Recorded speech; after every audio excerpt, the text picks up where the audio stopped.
Hi, I'm Coach Judd of Garraway, and you're listening to Josh and Roger on WTUZ's Big Z Sports Show on 99.9 FM.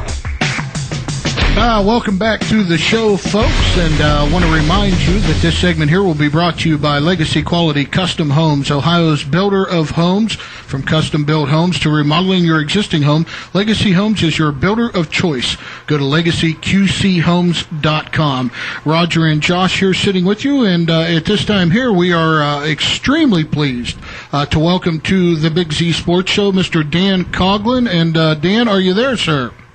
Hi, Josh. I'm right here. I'm at the Schottenstein Center over in Columbus, where St. Ed's is in the that big basketball game against Toledo Whitmer. This is the state semifinals. Dan, how's St. Ed's doing?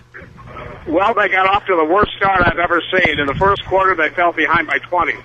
Ooh. They had made a run and closed it to 4, but now we're in the third quarter. But now Whitmer's made a little bit of a run, and they're back ahead by 8. But I think this is going to be a pretty good game down to the wire. Well, that's wonderful. That's wonderful. Have you been... By the way, Josh, I've never seen a team get off to a worse start. St. Ed's fell behind like 20-2 in the first quarter. And Dan, that you've seen a lot of basketball, so that's saying a lot, buddy. Oh, yes. But now listen, I'm going to be in New Philadelphia next Wednesday night. I hope everybody's going to be there at the library. 6:30. I'm going to give a little talk about my book. Yeah. And that book. By the way, go ahead, Dan. I've got 2 books out there.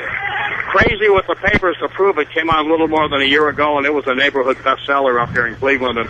And then, because of the success of that book, came out with another one called Pass the Nuts.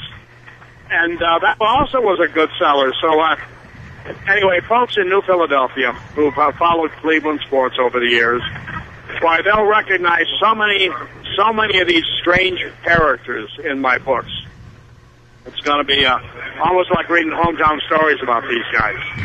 Dan, this is Roger here. I had a chance, I actually got to read the book, and man, I loved it. And one of the things that I loved was how much you dedicated in the book to all your years of covering the high school sports, which is kind of what we do here. I mean, you've been through it all over your years. I know, it's funny that I started my newspaper career at the Plain Dealer back in 1964. On the high school beat. And now I'm ending it,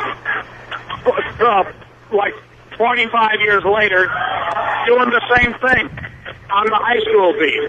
I know that you can hear me, but right now I can't hear you because the crowd's getting a little noisy. We've got an 8-point game here, final minute of the third quarter. But, now I work the high school beat on Friday nights at Channel 8. 11 Friday nights of high school football. And that's essentially, and then of course the occasional high school basketball game, which is what I'm doing right now. But that is going full circle, isn't it? Yeah, really. And Dan, too, for a guy who's had a chance to kind of rub elbows with the George Steinbrenners and those folks out there, what attracts you to the high school game? What keeps bringing you back? As it turns out, they're nicer people. It's no fun. It's no fun covering the pros anymore. So, these millionaires only hang around with other millionaires. Where the media is no longer invited. They're not welcome into the pro locker rooms anymore. Because the local reporters can do nothing to help these guys. And these guys are takers. They take. And if you can't help them, they want nothing to do with you. Like LeBron James, for example. Let me talk about him for a second. Love it. In all the years he played in Cleveland, he never once addressed any of the reporters by name. But he did the national guys like Jim Gray and people like that because the local guys can't help him. They can only annoy him. And so there was one exception. I mentioned this one time to Mary Schmidt-Boyer, who covers the Cavs for the Plain Dealer. And she said, believe it or not, he called me by my name once. I was up in New York after a Sunday morning shoot-around in Madison Square Garden. This was 3-4 years ago. And and of course he was real nice with the New York reporters. And when they got done with their little interview, Mary said, "Hey, well, could you hold on a second, LeBron? I wanted to ask you something for one particular story I'm doing." And he said, "Sure, what's that, Mary?" Mary said, I was shocked. He called me by name. And no other local reporter can remember that happening. And remember, I started covering him when he was a freshman at St. Vincent St. Mary. That's where I interviewed him for the first time.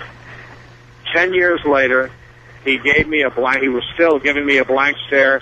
He had no idea who I was after all these years. Mm-hmm. But that's just one example. Of course, it's an extreme example because not everybody is like LeBron. In fact, very few of them are like LeBron, so narcissistic. But in the Browns locker room, we don't really get to know these guys anymore. Back in the day, I just saw in my book, I had a long chapter on Doug Deacon. Yep. Well, we're at the end of the fourth quarter here, and Toledo Whitmer leads St. Ed's 40-33.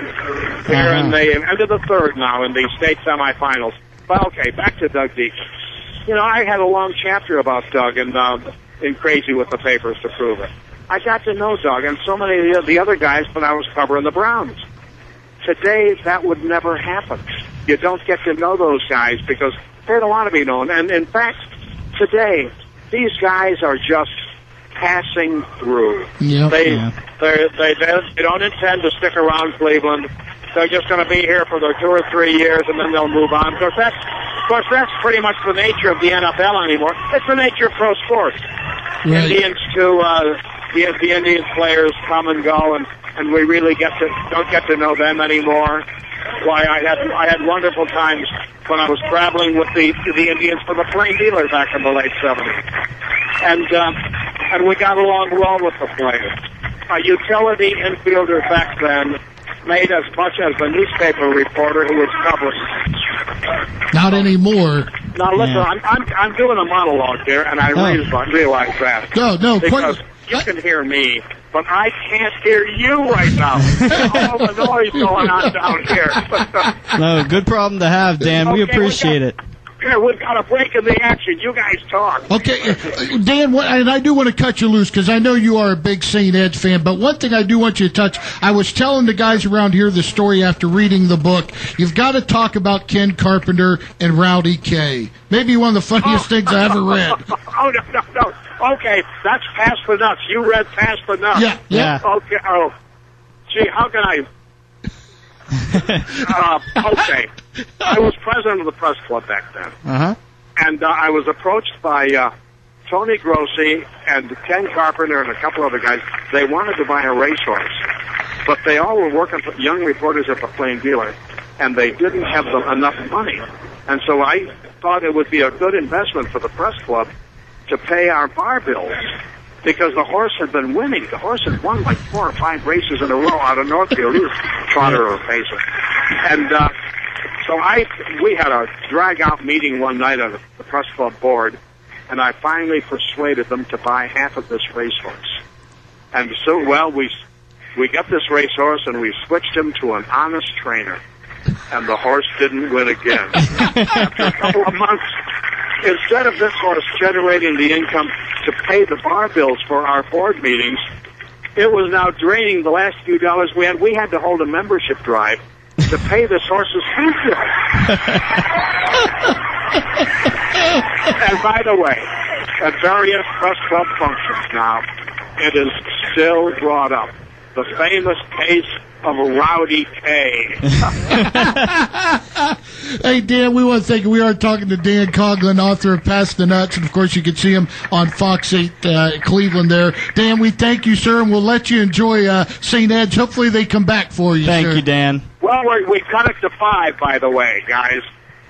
I hope to see as many people as I can next Wednesday night at the library in New Philly. And we'll make sure we keep pushing that for you. Have a good one, sir. Okay. Thank you, Dan.